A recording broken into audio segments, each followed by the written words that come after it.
And good afternoon, everybody, and welcome to another edition of the award-winning Get in the Herd podcast, brought to you by the McShin Recovery Resource Foundation here in Henrico County and all over the Commonwealth.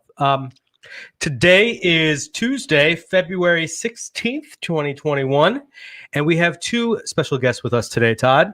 We have some of our past, most recent, I think, 2 weeks ago, participants joining us today. I've got Lance over here on my right. What's up? Hey, Lance. How you doing? And on my left over here, I have the incomparable Ethan. Come on. Come on. Gentlemen, welcome. So the last time y'all were on the show, I don't think I was on with you, was I? Yeah, you were on with me. I was on with you. Okay, but I don't think I was on with you. John and John? Alex. John Yeah. and Alex. Yeah. So Ethan and Lance here, both hey, Tiffany. We've got somebody of your family there. That's my wife. Oh boy. I gotta behave. So we won't talk about Delrose House and all the women over there? Yeah, we No, can talk about that. I don't even know where it's at. So the last time we had both of you on the show, and they were two separate shows, we discussed you had just gotten here. Mhm. If I'm correct, it was the first full day you were here, Lance? I think it was the second week I was here. I come in on the 18th, and it was the following Tuesday, so it was like the 22nd or something like that. Okay. Yeah. So So I it had was like a week here. So then it was the day after you got here that you were on the show. Like the Yeah, I next came day. on the 26th. Mhm. And you were here like the next day. Yeah, or the day after, something like that. Yeah. So we are essentially following up on what's been going on since the last time you were on. We've got noise in the background. I love it. So how's it been going? Lance, how you got here first. How have you been doing since you got here? I've been great. My growth is it's just through the roof, just being in touch with my feelings and emotions and, not having to like carry the anger that I used to carry and identifying out, the staff here is amazing. The love and sincerity is just through the roof. It's an awesome environment. Love and sincerity. Come on. Yeah, I'm Love and sold. sincerity. Huh? I said I'm sold. Yep, I'm sold too. Ethan, you're probably one of the most contrarian participants we've had in a very long time. And I think that's why I like you so much. I like challenges, and I think that you come in with a challenge and an open mind. How have you been doing since you got here? I've been doing good. That's it. Yeah, I mean, Good's not a feeling. good's not a feeling. Yeah. I've had a lot of ups and downs that were minor, I think, with my own issues, trusting people and struggling to really see that the staff members are actually here for me instead of against me because I got issues with authority. So that's something I'm working through. But I'm finally coming around to see that, everybody here is really here for your best interest and they really just want what's best for me.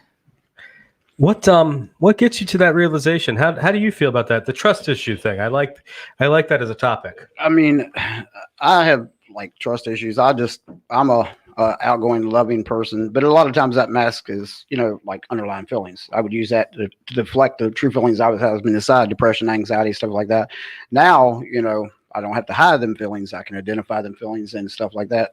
As far as with Ethan, I mean, we've had a lot of one-on-one conversations. Like that's my best buddy here. We've had some really deep conversations when we was in the intensive Scott house, and just the growth we've had between us and our friendship's amazing. Just the way seeing Ethan grow and the trust that he has in other people now is amazing. It's a blessing. Y'all were roommates at the other house. Is that correct? No. No. Well, we hung out. Well, Okay. we hung out like downstairs, and we talked about everything from life to being locked up and past, and things we've been through, tragedies, stuff like that, Yeah. drug addiction. So how do you feel? So you've moved out of Scott House, correct? Mhm, yeah. And you moved into one of our step-up houses. Although you've finished your 28-day program, is that Mhm. correct? Yes, Sunday. Yep. Sunday. So this past Sunday. Yes, sir. All right. So how does it feel on the other side? At first, it was a little like I kind of moved rapidly, so I didn't I like knowing what's going to happen. You know what I mean? Mhm. And it was kind of a rapid move, but the first day was kind of hard. Like I felt like kind of isolated because there was a lot of camaraderie in the intensive house. Like you're really tight knit, and in the step-up houses, it's a great environment, but it's teaching you to be accountable for yourself. But you don't have that as close as bond as you typically do in the Scott house. But About after 2 days, you identify the people, like to hang out with and conversate with and stuff. And it's really been a good adjustment. And it's been a good growth experience for me. Ethan's moving in today into the house I'm in. So Yeah, I'm it's a happy blessing. about that. Yeah, I am too. So Ethan, you are still technically an intensive program participant, but you were moved. And you were moved because we had new people coming in who needed space too. So how do you feel about the getting moved a little early and the adjustment with where you are, where you're now going? I mean, I was okay with it. I think I was ready for the move. Obviously, I didn't like being that far away from the church, but everybody out there has vehicles, and I knew Randy was out there. But I'm going to be happier going to the Smith house because there's like 4 people over there that I was in the intensive with. And like he said, when you're in the intensive house, it's almost like there's a lot of love there and family. And not to say that there's not that at the other house, but I just feel like, different groups of people fit better with other groups of people. And fortunately, McShin has the flexibility to be able to recognize that. And they were able to, move me into the other house where I think I'd be more comfortable at. I think the discussion we had about the house that you went to from Scott House, I think you were concerned about it being what's the word that he used? Isolation. Well, isolation, but I think the word specifically, I want to say geriatric, but I don't think you said geriatric. I think you called them old heads or something like that. And all these old people. I'm an old head. I'm 48. That's why I was looking at you, Lance, because you an old head too. But I'm a different breed. Yeah, but they're just, I don't know. It's like a quiet, calm, peaceful house. And that's okay. I'm not faulting anybody for that. But, for me, I still like to be a little wild sometimes. So you're not comfortable in the calm and the quiet and peaceful. I mean, yeah, something, but not all the time. Not when I don't want to be. I like to get, I like to be loud. He likes to turn it up every now and then. Let's get it started in here. Yeah, come on. Huh. So everybody at Smith House, and Pat, I hope you're watching. He's the house leader over there. Good luck. We got Ethan coming. Yeah, we'll be fine. You'll be fine. You're gonna look after him. I hate to think I don't. Oof. Yep. Oof. Yeah. Well, so all right, we got Joey Junkman up there. I don't know who Joey Junkman is. That's my wife's cousin. That's your wife's cousin. Yeah. All right. Yeah. He says, "Hey, Big Joey loves you." Hey, Big Joey, what's up, buddy? And of course, we got Tiffany Shannon Lance up there. She says, "Hi, honey." Who is Tiffany? She is my wife. She's your wife. My worst half. I'm the better half. Come on. Oh. Nah, she's my better half. I'll be in a doghouse, dude. I'm having it overnight, like Wednesday and Thursday. So this is the first time I'll be, getting to see her. So good luck, Shannon. Yeah, I think I stuck my foot in the mouth. I might be in bad shape. They don't have couches in hotels, do they? Some do. Yeah, it maybe I have to get one with another depends bed. how much you pay. Yeah. Be careful, some old people are listening. Gwen says up there. Man. Gwen, if you're listening and you feel old, you better turn the volume up. I'm old too. I get it, and I'm old. I've learned to value peace and lack of chaos and drama, and I think there might be some underlying issues. Well, I just got out of jail 3 weeks ago, so when you just get out, you're not trying to just be like slow mo life. You want to chase women and listen to music all the time and do that kind of thing. Yeah. Well, and that's the house that you were at. We talked about not being close to walking distance, to even a store. Yeah. Mm-hmm.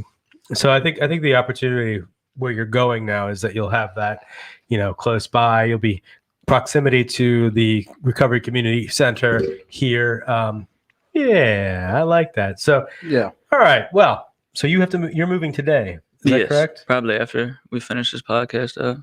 Oh, sweet. Whenever Pat comes, give me a ride. And is he moving into your room? If I kick somebody out, he could. I reckon. I don't know if it'll be allowable, but no, he'll be upstairs. But it's gonna be great to because we really we bonded. We actually did a visit with the guy that we was incarcerated with, Paul Alger. What was that, last 2 Sundays? Yeah, it was a few weeks ago. And he's the guy that we both received letters from. He messages Cricket all the time, and he's just a really good guy. And man, just to see the look on his face when we did a video visit was a blessing. It really was. Shout out Paul if he watches watches this. What's up, Paul? He's but it'll be put on a tablet, so he'll be able to see it. Yeah. What's Todd? Maybe you can ask. Maybe you can answer this. What's the timeline for doing a show and then having it heard in the pod? So whenever I download them daily. I upload them into a cloud folder for the tablet company. It's typically about a month. So they like to wait to put everything up in a month's time. Whenever I emailed them about doing it on a weekly basis, they said there's a lot of work that goes into it to upload it into the system. So it'll be about a month's turnaround. And actually, Paul was in the Hope Dealers documentary that we did. Paul had just celebrated his 1 year. Yeah. And so that was a vital part of that documentary. So that's good to hear that you guys are still. He's an inspiration, man. He's got like a 9-year sentence. He's got like 4 or 5 years left, but just his attitude, like every day, is a blessing. And to see that inspires me to do better for myself and inspire, like he believes in both of us so much. And like, just to be able to do that for him was just amazing. Just look on his face. Then I talked to a lady that was my counselor, that does weekly counseling with him, Krista Shiflett. That's the first thing she said. You don't know how good y'all made Paul feel by doing that business, because a lot of times in jail, you feel like you're forgotten. You know what I'm saying? And just to be able to give back and not, hey, we're still thinking about you, is a blessing. It is so frustrating being on this side. Well, I mean, it's frustrating being on either side of the bars, but on this side, when I miss calls from people, and it happens all the time, and I suppose I should establish better routines with people, but it's like, I'll see, oh man, so-and-so just tried to call me and I missed it. And it's like, I know I have no way to reach them. And, there's only so many times I can write a letter and say, yeah, sorry, I missed your call. Yeah. It's frustrating. It's a blessing. Like I said, it's Paul. I mean, Paul really, he programs every day. He messages Cricket all the time. He's like a hope dealer from inside the bars. Like I was in a pod with him. Me and Ethan was never in a pod together, but Paul got moved and was in the pod with B pod? No, D pod. And then he wrote both of us a letter. We got a letter both like same day, wasn't it? Yeah, and he was even running NA groups in there even after the McShin had got shut down because of the coronavirus. He was still doing NA meetings and being active while he was in there. So Paul's just a tremendous individual. Yeah. Yes. Very much. Going back to what we were talking about, the trust issues, right? How, because this has been a theme, Ethan, you and I have had this theme in this conversation over the last couple of weeks, and we've been able to.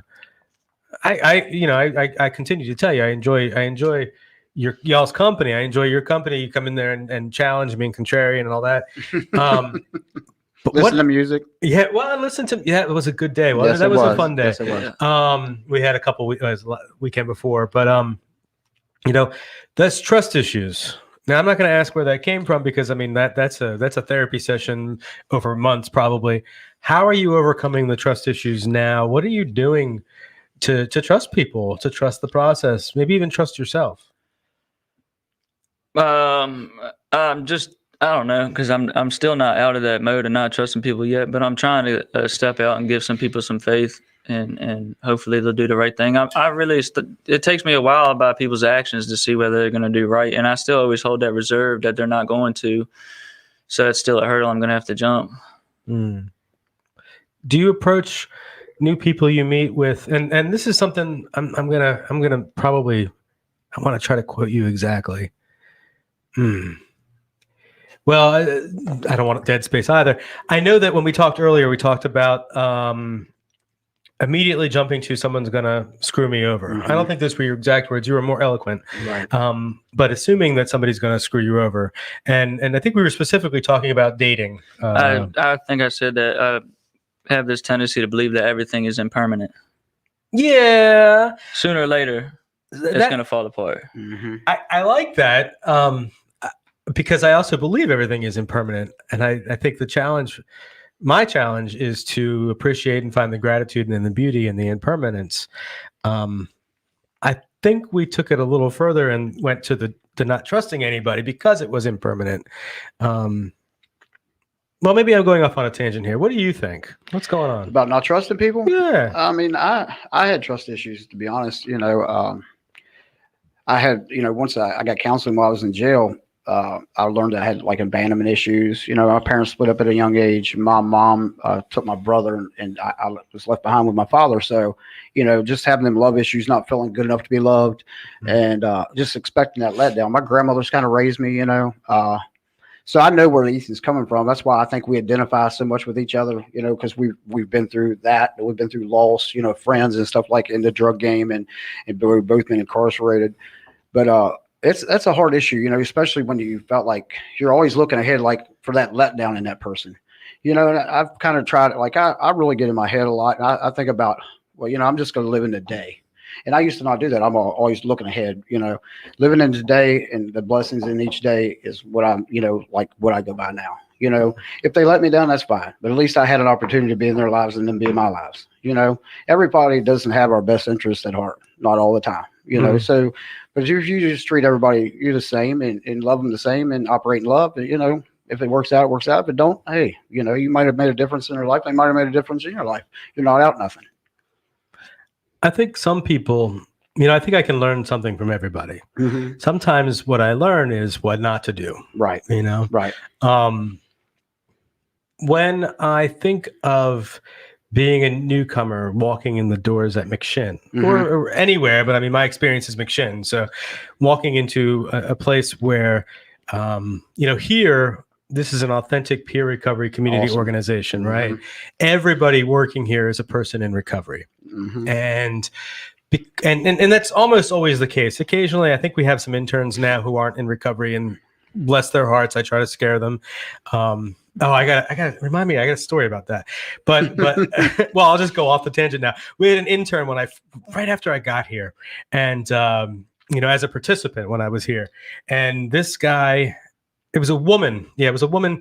And I was similar to Ethan. I would dress up like I am today. I would have slacks and a nice shirt or something. I tended to, I was taught early on that you dress for the job you want, So I came in and I had a certain amount of pride in the way I carried myself, at least the exterior of myself. And so I walked around, and this woman, she just kept asking me questions about the place, which was great. I had the answers, but, finally she just looked at me. She's like, "You don't work here?" And I said, "Well, no, I don't. At the time I didn't." And she's like, "You don't look like an addict."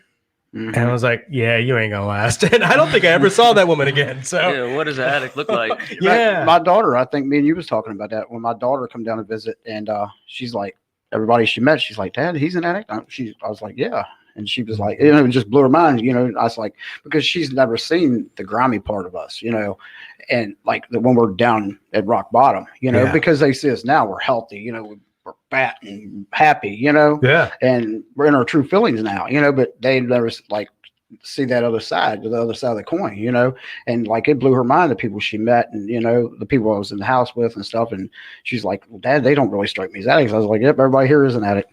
Like, Yeah. and Addiction doesn't discriminate. Yeah, that's right. Addiction does not discriminate for sure. Addiction does not, but access to care does. Absolutely. That's another conversation. Definitely. And that's the beautiful thing about that authentic peer connection. When I can run a group, and talk about some of the grimier things that I've done, I feel I'm in a safe space, because I know that I'm not doing those grimy things anymore. Right. And I know that I have a program of recovery that teaches me that, well, all right, if I do slip up, I can not live my life based on that slip up. I can live my life, fix it, move on. Right. And that was an important change for me. And I think that's a unique thing about what we have here with the authentic peer-to-peer. When you get the clinicians in, and I know the clinicians have a very important role in addiction and in treating substance use disorder. I know for me that it took somebody for me to connect with who had been in my shoes, for me to start letting my guard down and to get some, to start building trust with other people. So on a scale, I don't even know if that's the right way to do it. Let's look up the comments here. I'm full what's the word I'm looking for? Just to tell you all the truth, full disclosure. I have a headache. No. And for me, when I have a headache, that means sometimes I'll stumble over my words, and I don't feel high, but I feel that sense like when I would smoke weed and I felt stupid, and I don't like feeling stupid. And I think you can probably relate. I don't know, Lance, can you relate to that? Yeah, of course. So forgive me if I'm stumbling over my words a little bit here, but let's look at the comments here. Hey, Shannon, keep up the good work, says Charlene Bowman. That is my children's mother, my ex-wife, whom I was with for like 25 years. Big supporter All of right. my recovery. Yeah, Boy, they were together almost as long as you've been alive. I know. Oof. Yeah. Oof. Honesty Liller. I think we know her. Do we know her?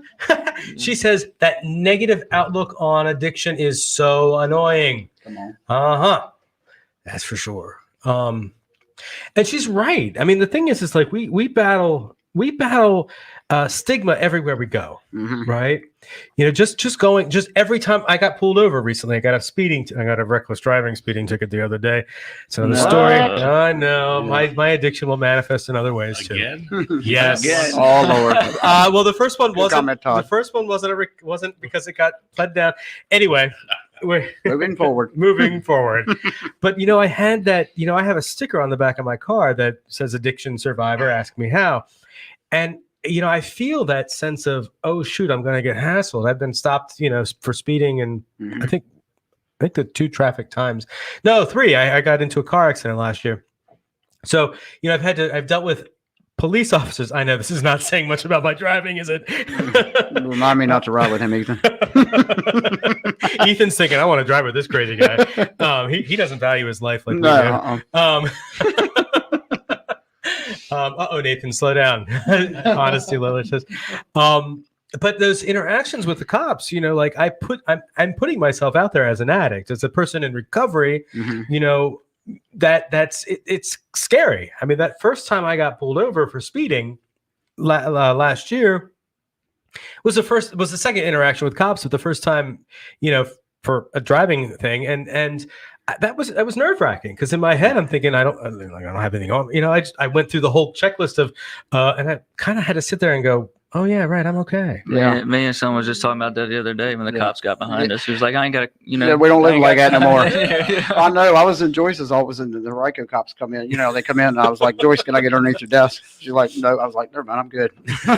Yeah, there was a cop in here the other day, and I was like, he's not here for me. And Cricket was like, no, but I need you to come in my office and talk to me. And they sat down, it was all looking serious, and that was a whole nother matter. But I'm all scared. I'm like, oh my God, what did I do? Going this to time? jail. I was like, I didn't do nothing, but you still have that sense of fear, that they're going to come get you for whatever reason. But then the release, though, Yeah. when you think, like, no, I'm living right. Like, I'm good. Right. Yeah, That's a good feeling. It's an awesome feeling. Yeah, actually, can we talk about that?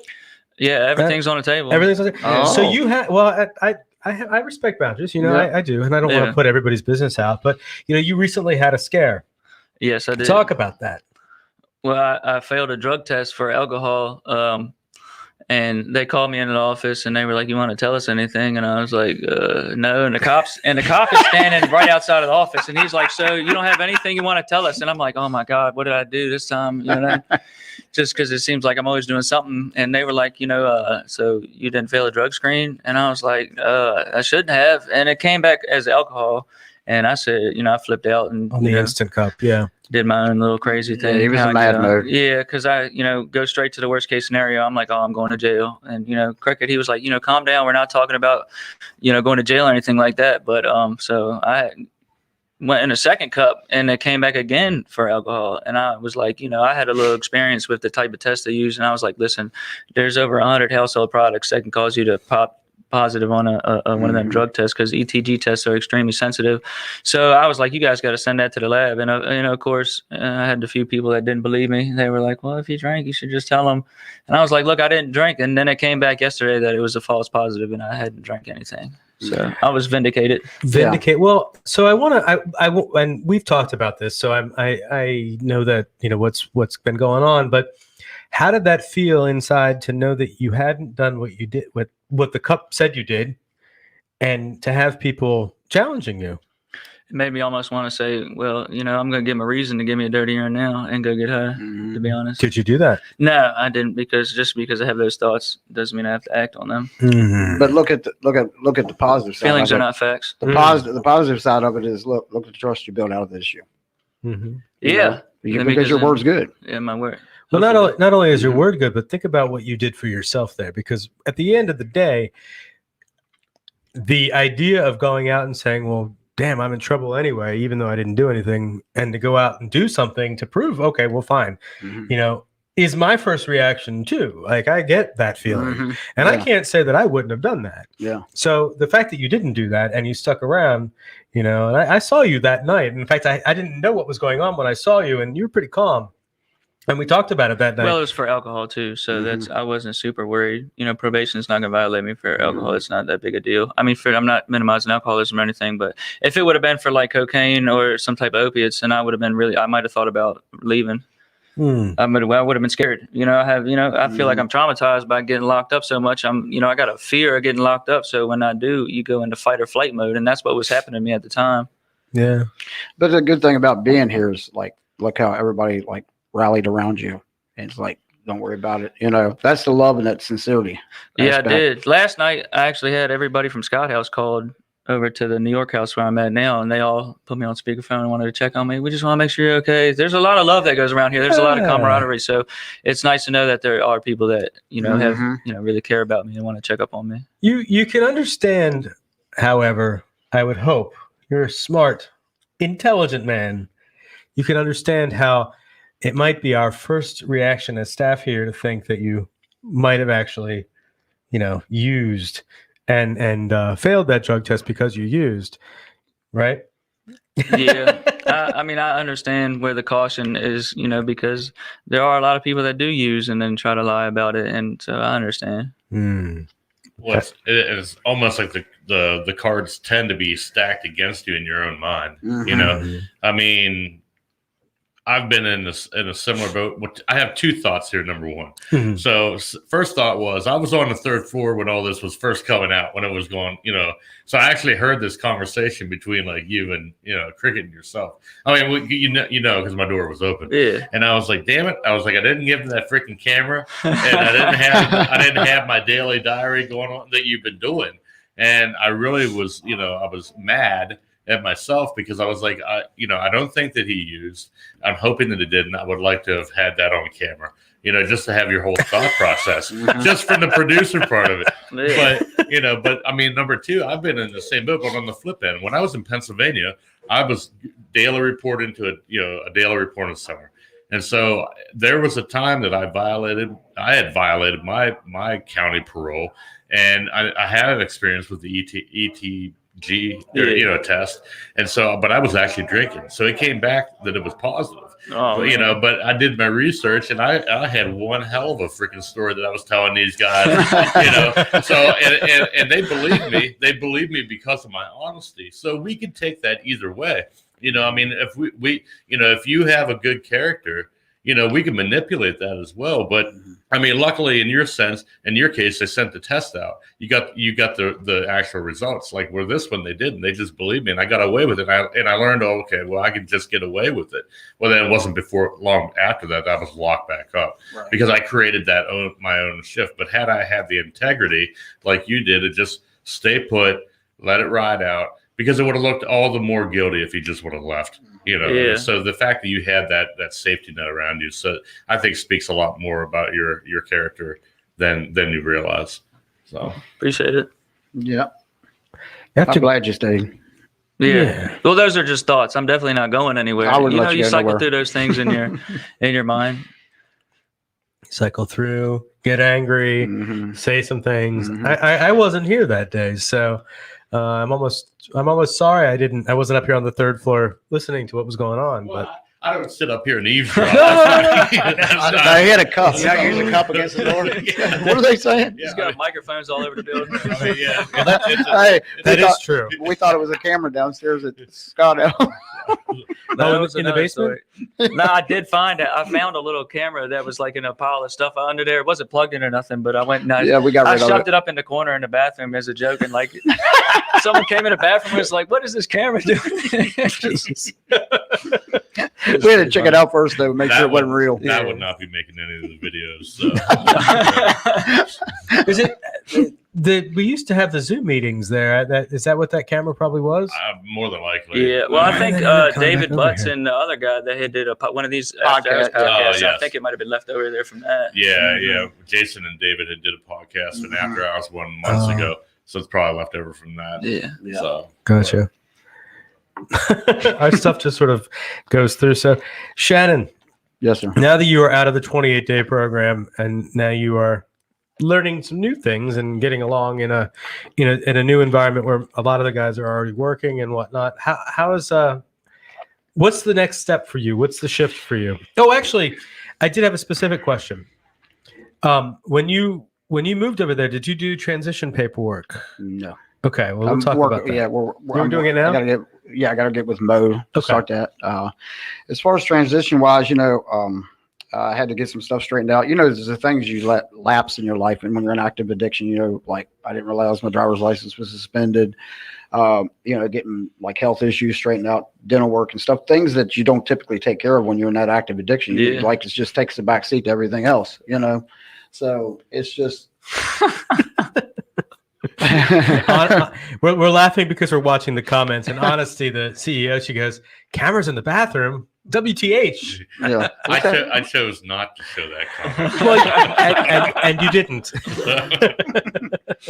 Way to bring it up. So Yeah. Plug it in. But Back to you, Lance. my next step, I'm going to start doing they have a plasma place close to the Smith House that you can donate. So I'm going to use that for some source of income. With the scholarship that we received while we was at RSW, we get 30 days, Ethan, for Step up. house. I don't know if that's guaranteed, but yeah, we'll have to work something out on that. But looking at a job, another guy we was in a 28-day program with, Randy. I think I got a job with him at a nursery. yeah, he was talking about me working there too. That'd be Mhm. crazy if we all three Oh of us yeah, worked we there. love Randy. Randy's a super good guy. Shout out to Randy. Nursery. Yeah. He doesn't want to be on camera though. No, he wouldn't let us video, and I helped Ethan with the camera, the documentary, the Ethan, the Biggie Chronicles. Oh gosh. But he really did good. I mean, just the feeling of like I don't have to worry. I don't have to look over my shoulder more. Like I'm doing the right thing every day. Coming to meetings. I try to make it a point to come up here every day because Ethan don't have a phone, so I can't call him. So I got to come up here and make sure he's acting right. Give him some love, and then come give you a hug and lot of all that work. stuff. Yeah. But it just feels good, to have the next step in my life. Get my probation transferred down here. Hmm.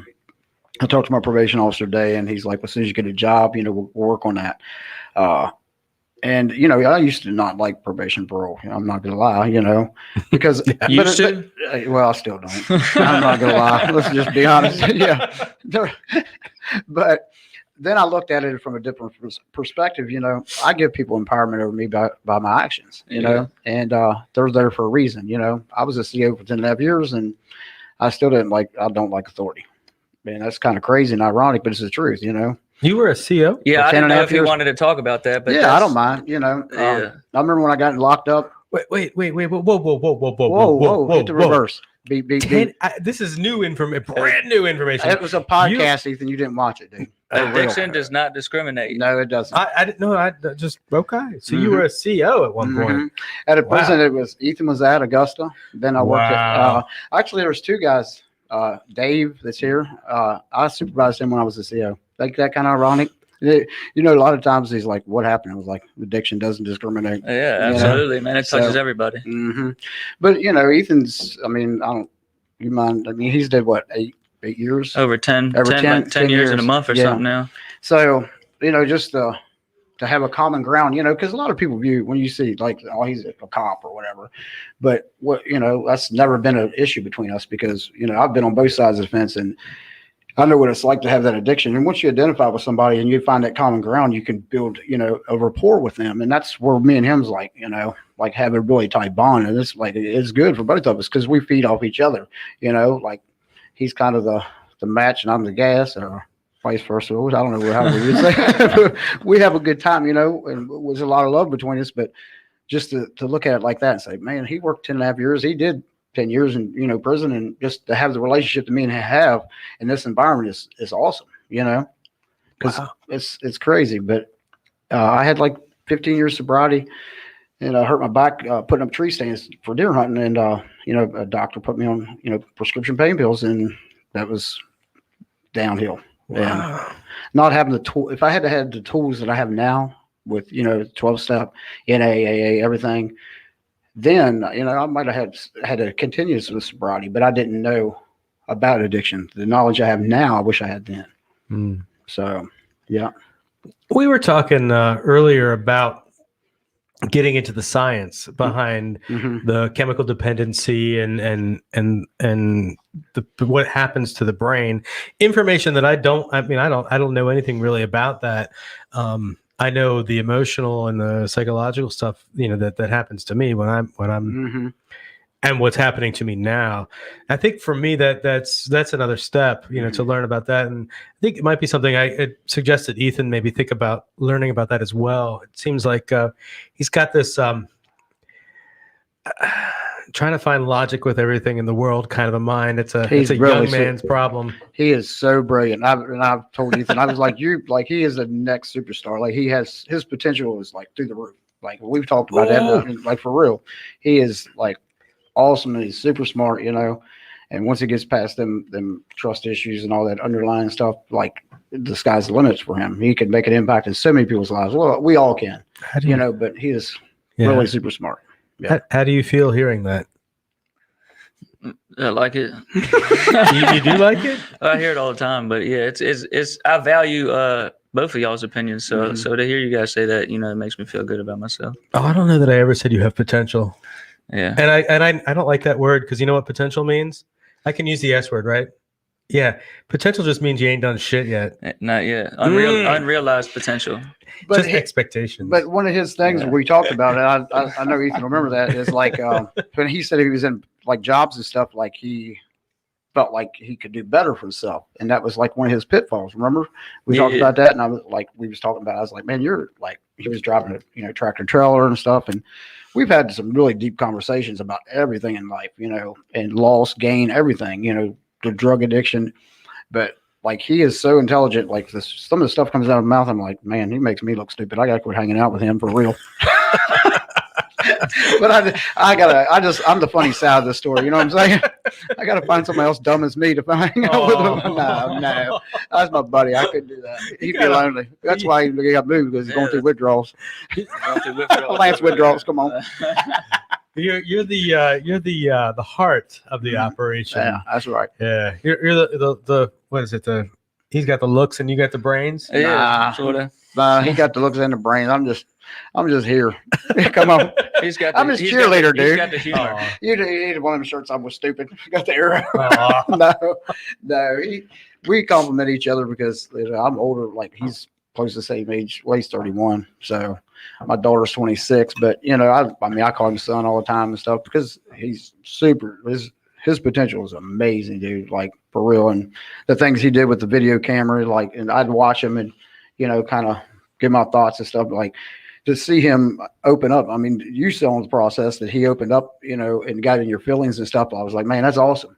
We need that. We need fans, especially when we're in this, because it's hard to show your true feelings. I know it's hard for me sometimes because even though I'm laughing on the outside, sometimes I might be sad on the inside. But Ethan's really, just to see that growth in him from the day that he got here to then, it was just freaking amazing and through the roof, with the camera, that when he had that, like the feelings he shared and the emotions, like the true him was coming out. You know? I think like, just the transparency. And now, I mean, this is still a little bit of a project in the works. So those that are watching that are wondering what we're talking about, it'll be out in a couple weeks. But I mean, realistically, like, I think the transparency that you had, it didn't feel mocked. It didn't feel staged. It was authentic. Yeah. And that was kind of my goal whenever we first had this little idea that, whenever we talked about it.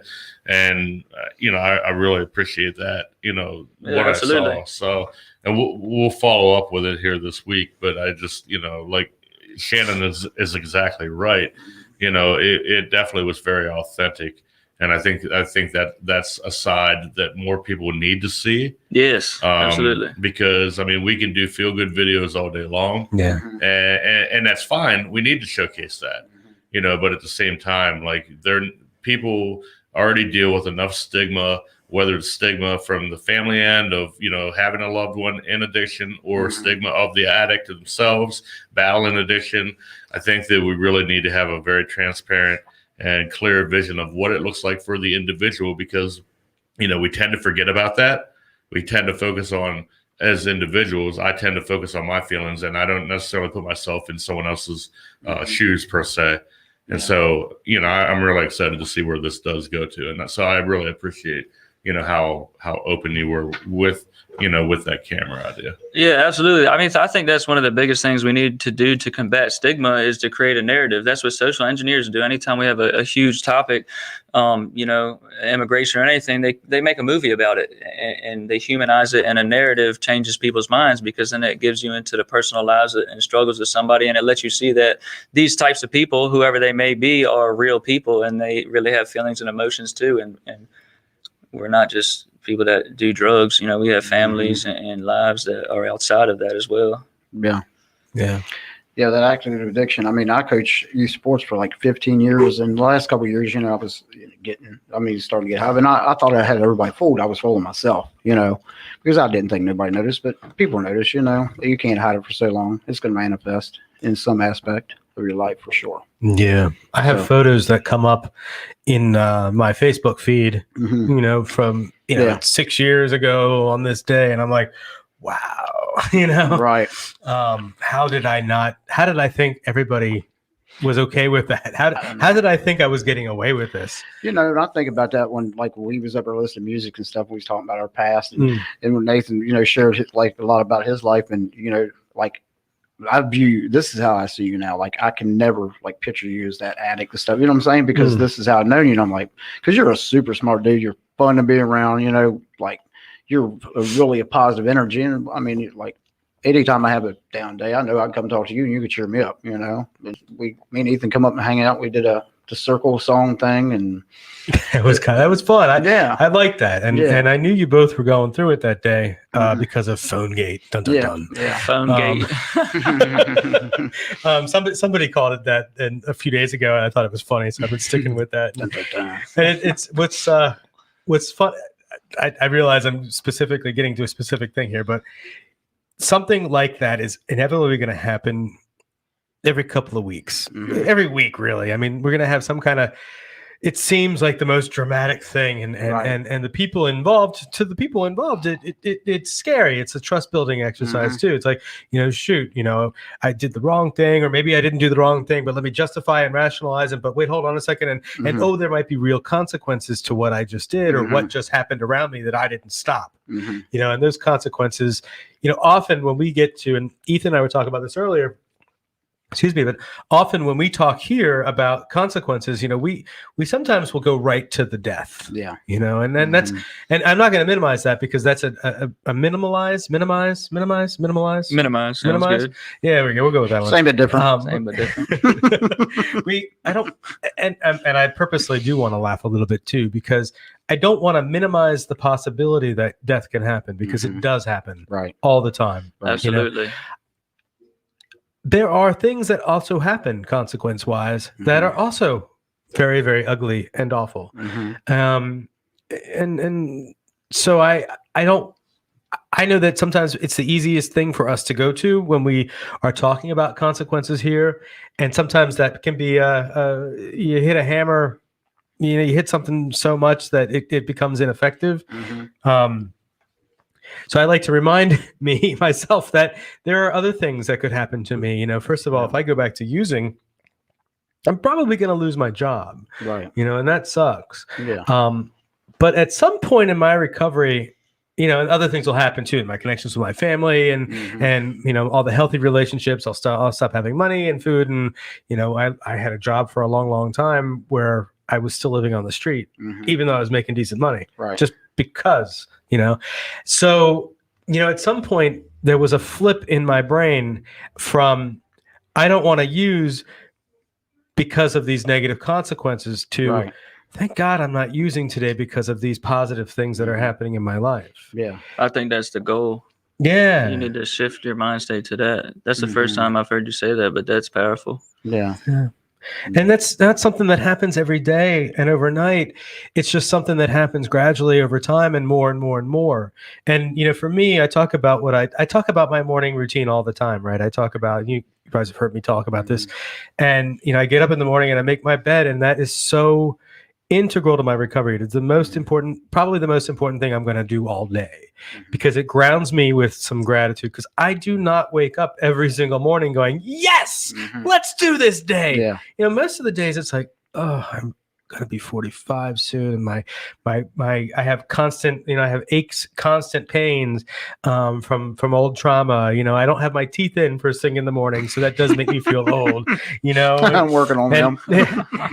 I turn over I turn over in bed, and the only thing next to me is a stuffed dog. So it can be lonely, you know, all the little things that I can think about that can bring me back to a space of isolation, sense of worthlessness, gets me in the morning, you know, very often. So I take that time to get myself grounded into some recovery and to make a commitment to be clean, sober, whatever, you know, whatever words you want to use, just today, just for today. Yeah. Gwen Smith, you want to read the question? I don't know how your eyesight is. What role? Gwen Smith, she's a longtime listener, watcher, whatever. What role do you think education information plays in supporting your recovery? Ooh. A lot. Okay.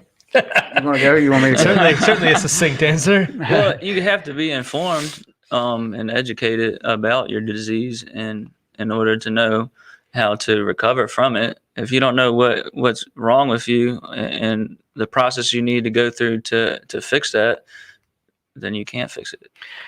With me, I mean, when I was a CEO, that's when Virginia transitioned in the state for to like evidence-based practices, and I'm sure you're aware of that. You know, when they switched over to like from the lock 'em up to EBP, you know, evidence-based practices, and I started taking classes, thinking for a change, cognitive community, stuff like that. And I had that knowledge then, but until I got into, you know, here and started going to counseling and stuff and figuring out what made me tick and what was that? I was sliding it. We had random little squeaks here in the studio. So, anyways, I thought somebody brought a mouse. Ghost. You went mouse, I went ghost. Yeah, same but different. But so You are worthy, Nathan. that's right, baby.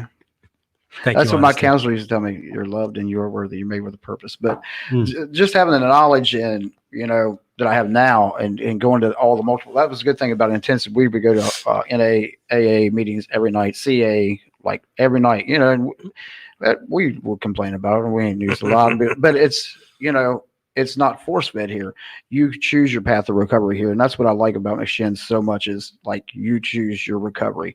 You don't say you're going to do this, you know, you work at it on your own. And that's like, it's a blessing. What do you think? To an extent. There are some things that you are told you must do, but that's how everything in life is because, you know, tomato. They know better, you know? Yeah. That's where that's why we're such a, like a mated pair of doves. So like I see the positive. He's like, well, on the other hand, I just like to think that I'm the exception to everything, but I know that what I'm told that I need to do is for, you know, my own good. I just like to take everything the hard way sometimes. Yeah, he's got a little buck in him. Come on. Smart and intelligent, but don't mean shit. If we just want to fight.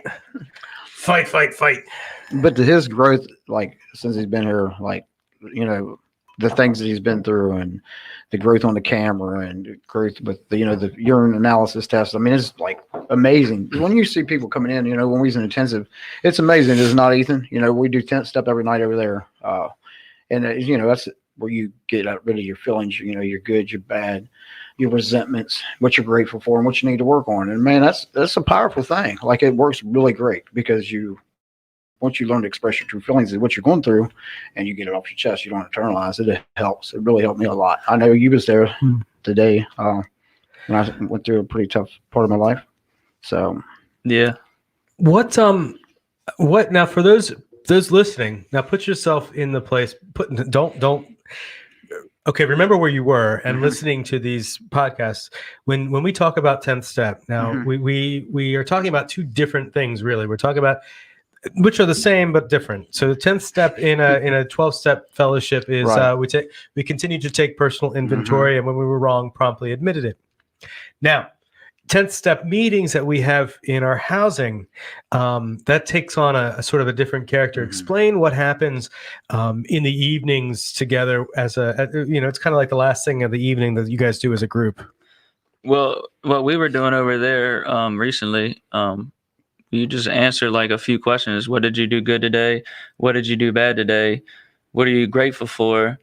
What are your resentments? And what do you need to work on? Mm-hmm. And you go through those and you answer those questions in however which way you feel. Sometimes you might not think you've done anything bad today, but it gives you a chance to just kind of evaluate the day and put a good cap on the end of the day. And I mean, with me, the first couple times, like I wasn't honest, but learning to be honest and tell how I was really feeling, what I was grateful for, and anything I was struggling with. If I had resentments against, a person in recovery, to be able to table that, and then once we walk away from that table, then it's done. It's a blessing, and to be able to open up and to share, because it's hard to open up and let people see, the true you, and because it makes you feel vulnerable and weak, and I know.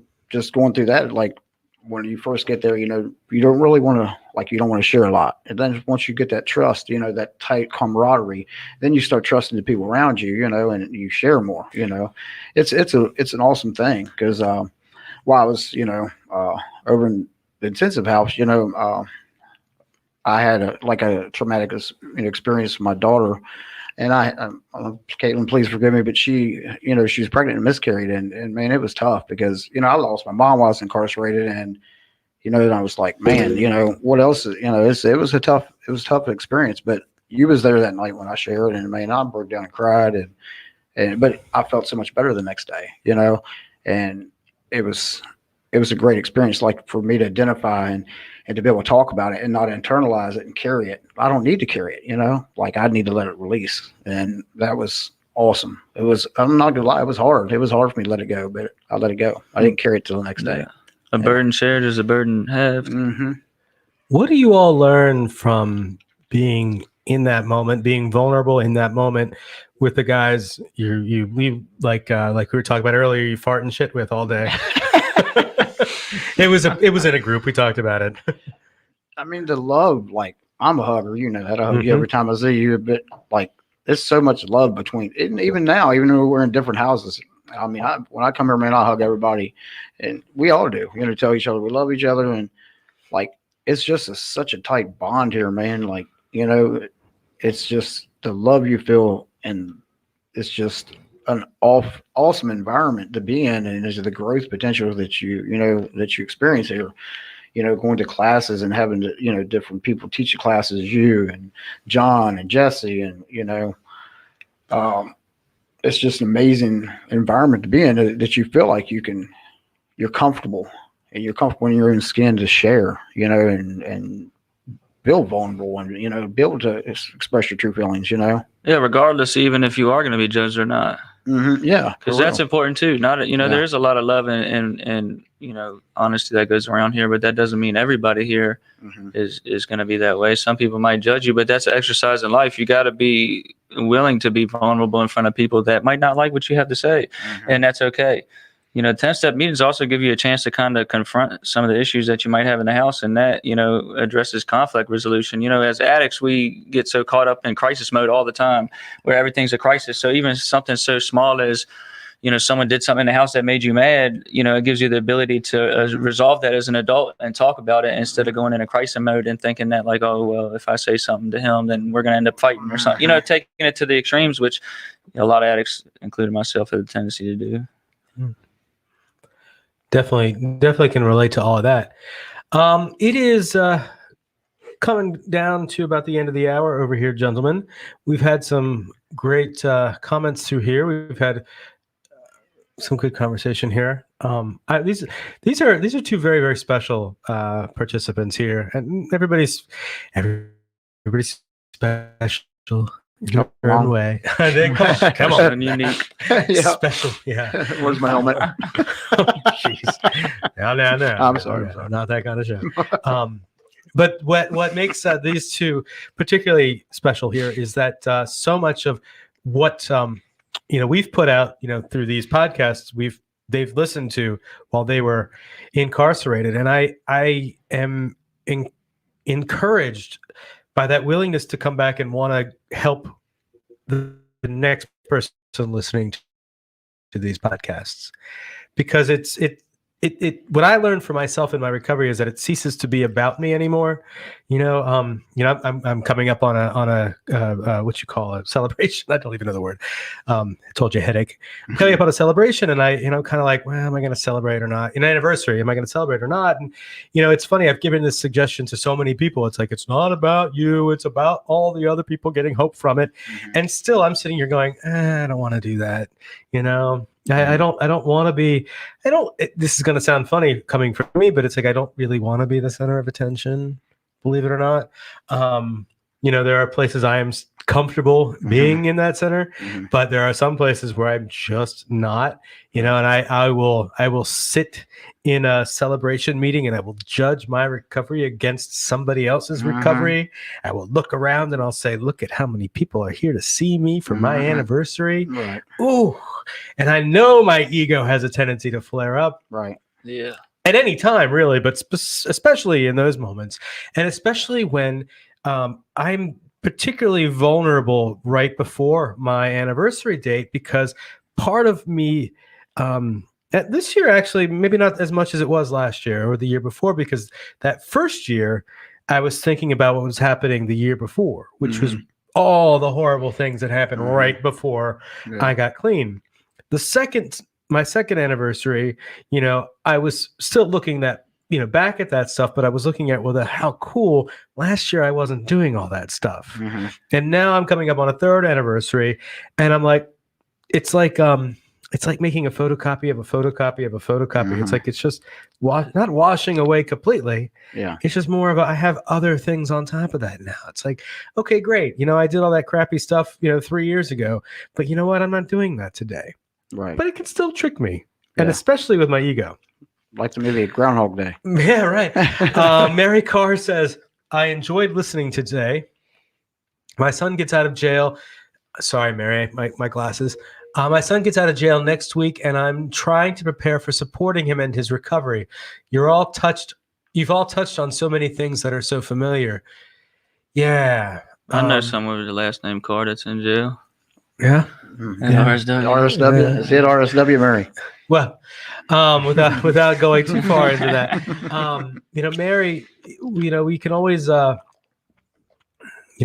we have this recovery community organization here during the day.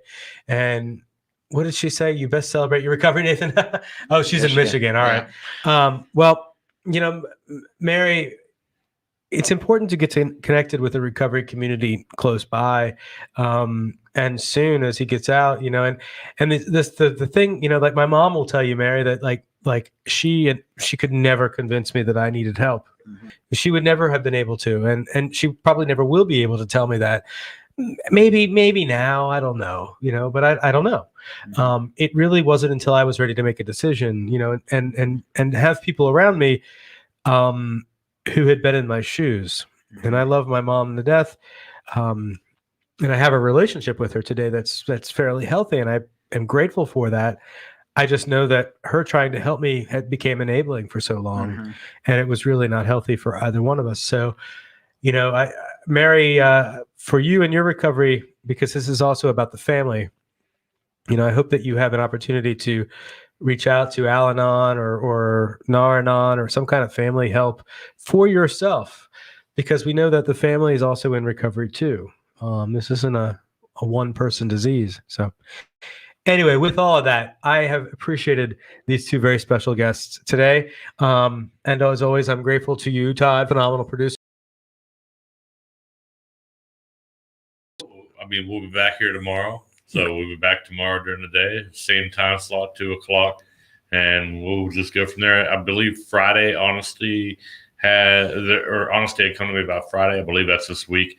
So we have someone lined up with John as well. So we'll have more details on that tomorrow. The best promos ever. Just listen again tomorrow. We'll be on. Yeah, we're here. Same bat time, same bat channel.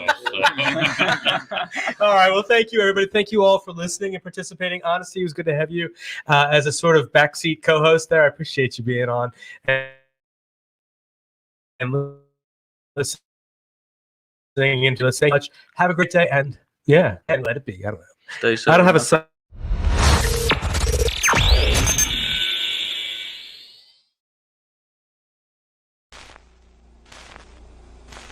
My name is Shannon Lance. I'm currently here in recovery at McShin Foundation. I got out of jail on January 10th, 2021, and while I was incarcerated there, my mother passed away due to COVID complications on December 14th. It was a really challenging event in my life. While I was incarcerated there, I watched the recovery videos and the podcast on the tablets there, that was made by the McShin Foundation. Getting the Heard podcast really made me feel like I was a part of something on the outside, because, there's people that are commenting and just seeing, people that I was incarcerated with on the videos, and just thinking, man, that's going to be me, before too long. And, I'm going to be sitting there in them rooms and, be able to be a part of the podcast and Getting the Heard series. And, now I'm a part of the Herd here at McShin, and it's an amazing feeling, and it's nice having a fulfilled sense of hope in my life currently, and just to live one day at a time, and just to have positive feelings in my life and good relationships with my family and friends is an amazing event.